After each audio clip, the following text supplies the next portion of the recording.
One of these three men is responsible for training the 7 United States astronauts. What is your name, please? My name is Robert B. Vose. My name is Robert B. Vose. My name is Robert B. Vose. Only one of these men is the real Robert B. Vose. The other two are imposters and will try to fool this panel. Tom Poston, Sally Ann Howes, Johnny Carson, and Kitty Carlisle on To Tell the Truth with your host, Bud Collier.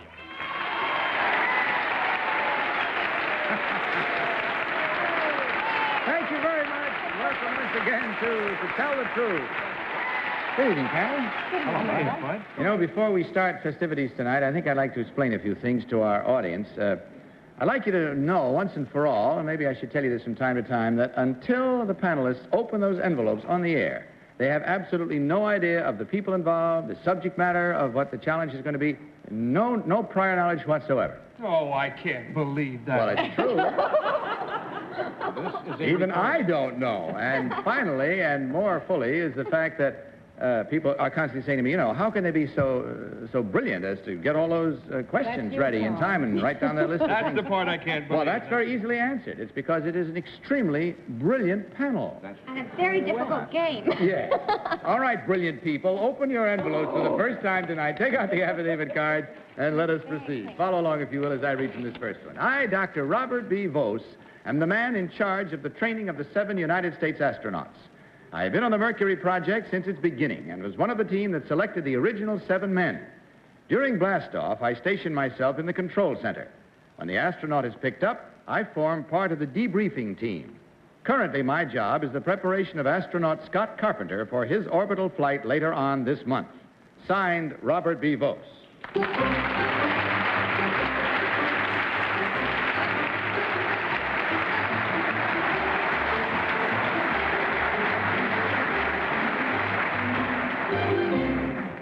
Panel, you know, as I do, that here are 3 gentlemen, each one making the same claim as to his identity, all claiming to be the trainer of the astronauts, Robert B. Vose. Let's begin our first round of questioning tonight with Kitty Carlisle. Kitty? Thank you, Bud. It's absolutely fascinating because I think the whole country was wondering how you found, out of all the men you had to pick from, these particular 7. Can you give me, in perhaps one sentence, number 1, the prerequisite of an astronaut? He must be a test pilot with a college degree. Number 2, I meant psychologically.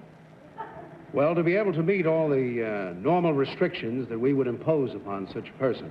Thank you. That's our greatest requisite. Thank you. Number 3, what was the name of Shepard's capsule? Friendship 7. Number 1, what was Glenn's capsule? Friendship 7. Number 2, can you tell me why the cherry picker was substituted for the Ganther? It was much easier to use it in that way. That is, we found through our experiments prior to that time. Thank you. Tom Poston. Thank you, Bud. I heard this. Do you know who William B. Williams is? I don't know if they know that in the whole country. Well, he's a very good disc jockey and a nice guy, too, besides. And on his program, he's talking about a space dictionary, and he said you can find out what a chicken switch is from this. Number 3, what's a chicken switch? I have no idea whatsoever. William B. Williams, you dog.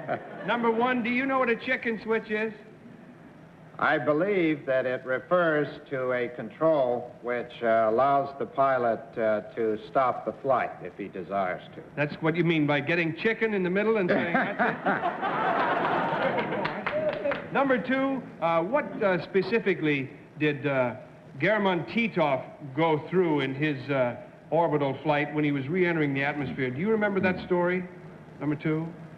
No, I don't remember that story particularly. Not at that time, no. Sally Ann.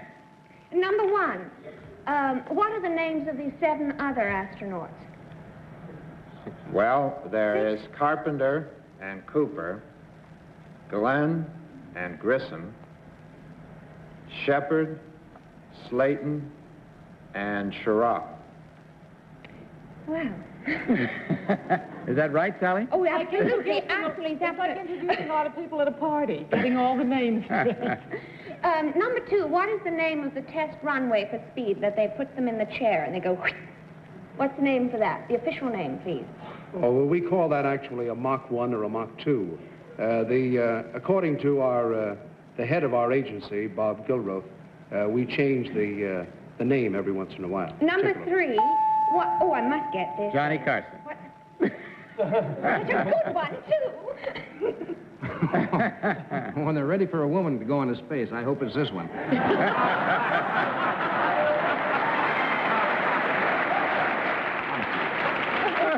Yes, but I'm going to come back. Number 1, what does the term LOX mean? I think it refers to oxygen in its liquid state. You think, or do you know? I believe it does refer to oxygen. If he believes it, then he must know. Number 2, how far out is the Van Allen radiation belt? Well, according to some experiments, but we can't give a definite idea on that now. There has been some change. Number 1, could you answer that for me?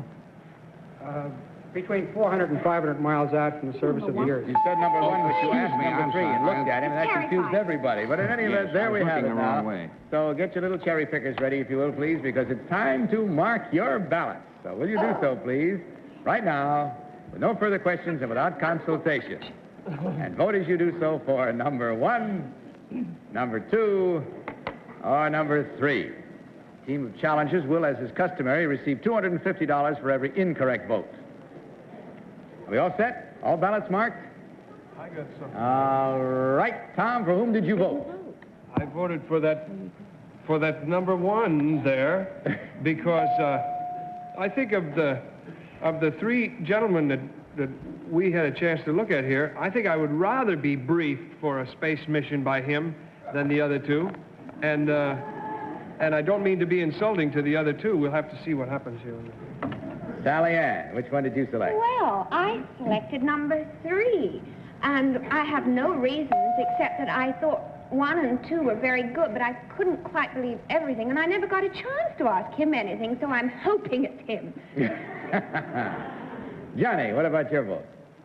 I voted for 1. He said at first, he says, I think it is, and then he changed it to I believe it is. And I think he believes what he thinks. I think he knows that. And Kitty, your selection. I voted for number 1. First base, I agree with Tom that he has more of a rapport with the astronauts. Number 3 said that Shepard's capsule was this Friendship 7. I don't believe that's true. And number 2, when I asked him about substituting the cherry picker, it was the other way around. They substituted the gantry for the cherry picker. So I voted for number 1. You're pretty smart about it, too. Well, he had a walking acquaintance with Elmer Gantry, I think. It started the whole thing.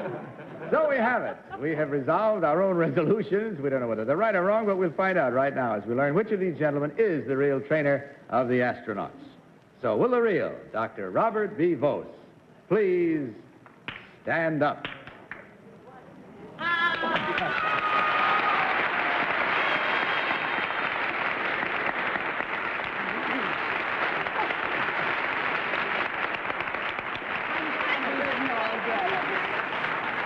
Thank you, sir. It's a real honor to have you here with us. That's a mighty important job you're doing. Number 2, would you tell us your real name and what you really do, please? My name is John P. Scanlon. I'm the president of the Stanford Education Association in Stamford, Connecticut. I am also an English teacher and dramatics coach at Stanford High School. No wonder you gave a good performance. And number 3, you garnered 1 vote there. What is your real name and what do you do? My name is F. Glasser, and I'm a hotel executive associated with the Crossway Idlewild Inn in Queens. Thank you, sir. Well, we check our score in this first round, and we find that the panel was pretty smart. They got 3 correct and only 1 incorrect, gentlemen. That means a total of $250 for you. But I hope we made up for that, maybe more than that, with the fun and pleasure that you had. We certainly enjoyed having you here. You'll also, of course, from Salem Cigarettes, receive a carton of Salem's on your way out. Thank you so much for being with us. Good night, and God bless you. Now, panel, may I present our next team of challengers?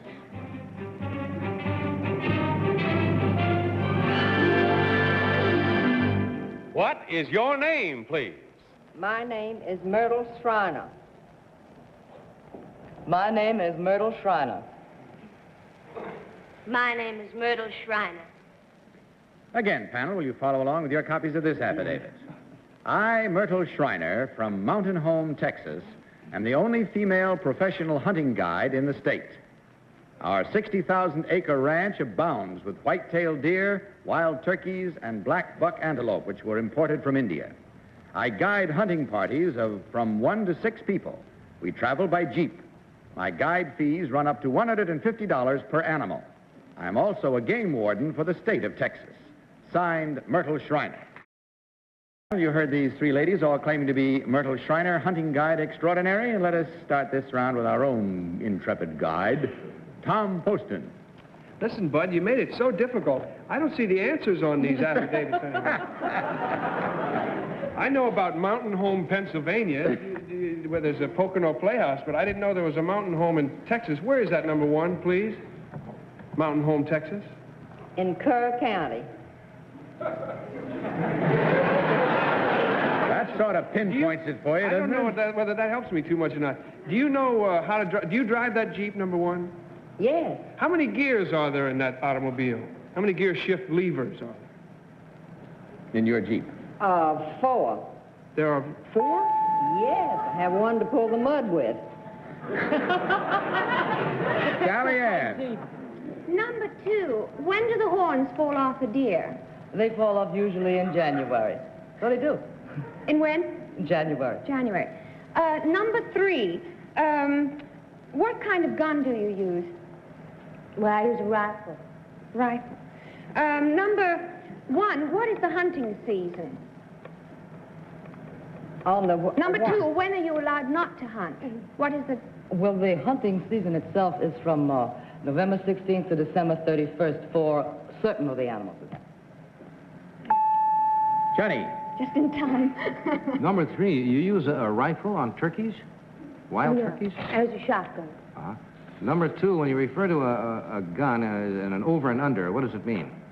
Over and under a gun? No, there's a gun. You refer to it as an over and under. Do you know what I'm referring to? I go by the gauge of a shotgun or the caliber of a rifle. Number 1, do you know what I'm talking about? If I use an over and under? That's a shotgun and a rifle. All right. Number 3, what is poaching? Poaching? Poaching. That's when somebody's stealing.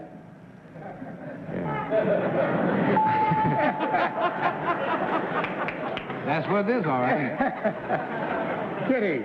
Number 1, how far can you shoot with a telescopic lens?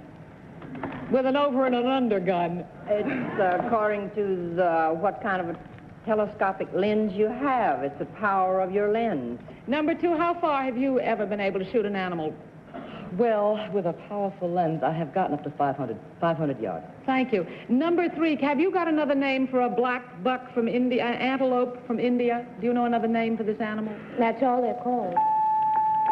I guess that's it. So load your rifles there and take some pot shots at your ballots, if you will, please, panel. Mark them right now, without consultation, voting as you do for number 1, number 2, or number 3.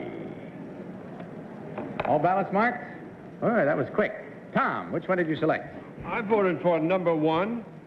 Just liked the answers that she gave, and I must say they all did very well, but the over and under kind of appealed to me, even if it isn't true, because I don't know. Sally Ann, which one do you think is the real Well, one? I voted for number 1. It's exactly the same reasons for Tom, because I didn't know what an over and under. I had my own ideas of that, but I was very impressed with hers. What are yours? Yes, what are your It's too long a story at the moment. Stick around a moment after the show. Johnny. I think I know what an over and under is. That's why I voted for 1. And last but not least, Kitty. I voted for number 1 because she looks like she should be the one. And I want to find out what you do with the 4th gear when you pull the mud after the show. All right, there we have unanimous selection. They're all for number 1. Let's see whether we're right or wrong as we learn the real identity of which of these ladies is the intrepid game warden and so forth. So will the real Myrtle Shriner please stand up?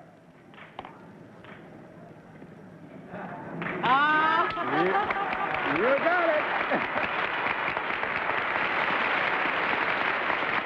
All right, Colonel. Oh, my. Thank you very much. Well, you cited it well. Thanks to Johnny. Yeah, I got it thanks to Johnny. How about that? Johnny's question. Over and under gun. What is your idea of an over and under? No, you tell us first. Oh, no. Yes, Sally. My mother told me not to tell. Let's find out about our two other guests. Number 2, would you tell us your real name and what you really do, please? I'm Edith Chan, and I'm the associate producer of a television show called The Price is Right.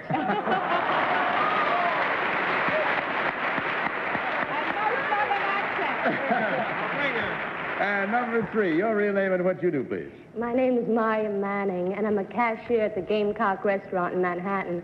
And I've never shot a gun, and I've never been to Texas in my life. Oh, boy. Well, I'm sorry it didn't work out more happily from a profit standpoint for you nice ladies, but if you had fun, that's more than half the battle, I think. Panel was just a little too sharp, but in that case, of course, from Salem Cigarettes, you receive $150. And a carton of Salem's, of course. Thank you so much for being with us. Good night. God bless. Now, panel, for your viewing pleasure, here is our third team of challengers.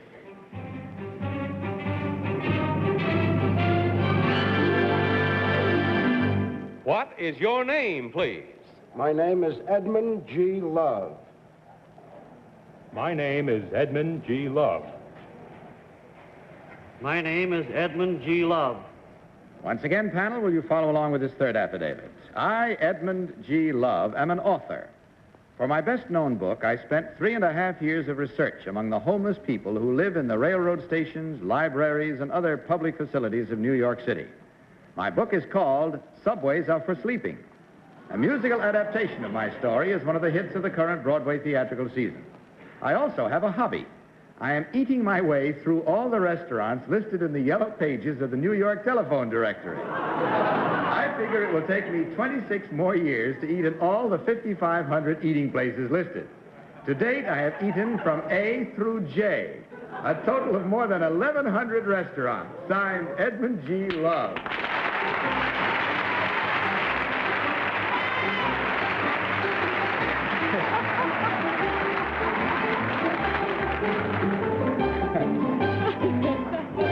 And here you have them, panel. 3 gentlemen, all claiming to be Edmund G Love, author of Subways Are for Sleeping and possessor of a real quaint hobby. And we'll start with Johnny Carson. Johnny? Number 2, that's quite a hobby. You've eaten through A through J already in the yellow pages? Yes. Well, when you get to L and O, look me up. I got a couple of places to stay out of that are murder. Number 3, do you find that the food normally is good in New York? Oh, yes, the food's pretty good. Uh-huh. Number 1, you mentioned that the people also live in libraries. How do people manage to live or exist in a library? Well, they don't live in the libraries. They manage to sleep there, though.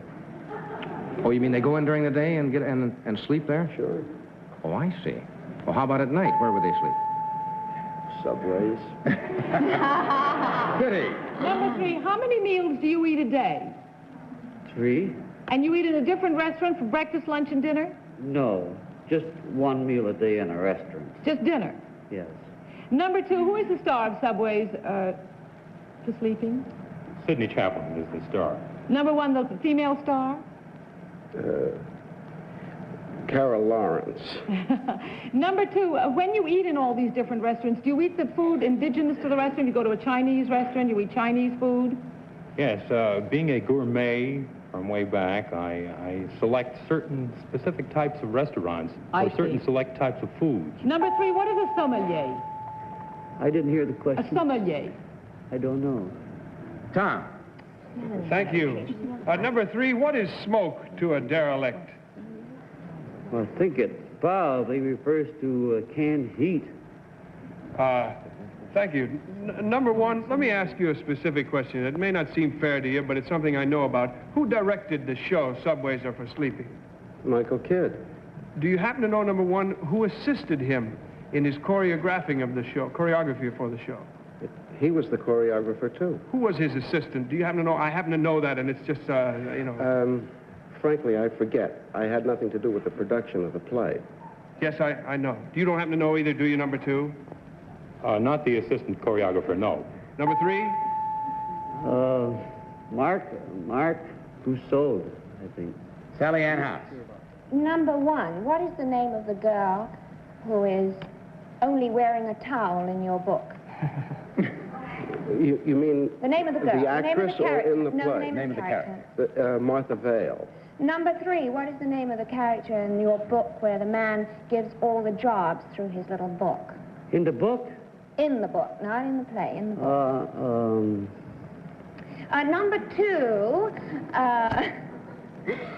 who is your book dedicated to? It was dedicated to the people who have difficulties in life. That's all the time we have, and I trust you will have no difficulties in your lives in marking your ballots in the next few moments, if you will, please, panel. So without consultation, will you get to that immediately and vote for number 1, number 2, or number 3? All ballots marked? All right. Tom, which one did you select this trip? Well, first of all, I apologize for asking such a loaded question. That kind of specific information, I guess I probably shouldn't have used it. But since number 3 did say Mark, he almost said Bro, and it looks something like Brooks or something. Mark Bro and his wife Dee Dee Bro assisted Michael in the choreography of the show. I felt that I had to vote for him. In the second place, he looks like an awfully nice fellow, and maybe it isn't him and he'll get the money. All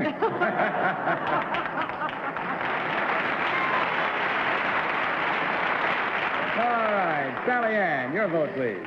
Well, I voted for number 1. I thought number 2, I had read the book and I didn't think it was dedicated to that group of people. And 3 was kind of hesitant. So I voted for 1, and he doesn't... Oh, I don't know. I haven't really any really good reason. Number 1. Johnny, your vote, please. I voted for number 1. Tom kind of upset me there with that revelation about the assistant dance yeah, me too. Business, but I went for number 1. And Kitty. Well, I voted for number 1. I wanted to vote for number 3. First place, he had a marvelous twinkle in his eye. The kind of a man who would do a silly thing like eating in different restaurants. Finish the whole yellow pages. But I voted for number 1. I made a mistake, I think. Well, let's find out whether you did or not. Because here's our moment of truth again, and see how well we've digested our yellow pages in our voting. As we learn right now, which of these 3 gentlemen is the real author of Subways Are for Sleeping? So will the real Edmund G Love please stand up? Here it is.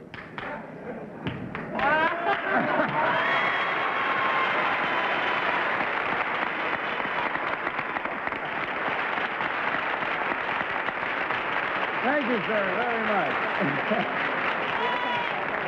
Well, Tom must have a kinship for an eating hobby or something there, because he really clevered that one. That was good. Yeah. Number 1, did you tell us your real name and what you really do? You got most of the votes. My name is Fred Udall. I'm a licensed real estate salesman.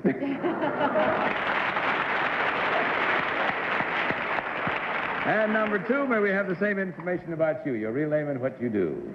My name is Bernard Kane. I'm employed by the Getty Oil Company overseas as a personnel training director. Thank you, sir. So we check the score this time and we find... Yes, very quickly, Tom. How much time? Mark and Dee Dee aren't the only friends I have in the show. I know practically everybody in the show, and I saw the musical version of your book, and I must say I enjoyed it tremendously. It was very enjoyable, and the acting is wonderful. Okay, Tom. Checking the score, we find that there were 3 incorrect and only 1 correct, and it's $250 each for a total of $750, gentlemen. You had the best record tonight. And, of course, a carton of Salem cigarettes for each of you. Thank you very much for playing the game with us. Good night, and God bless you. Goes fast. Time is gone. Good night, panel. Good night, Bob. Good night, Bud Collier saying good night from Salem Cigarettes and reminding you to tell the truth. Good night, everybody. To Tell the Truth is a Mark Goodson, Bill Todman production.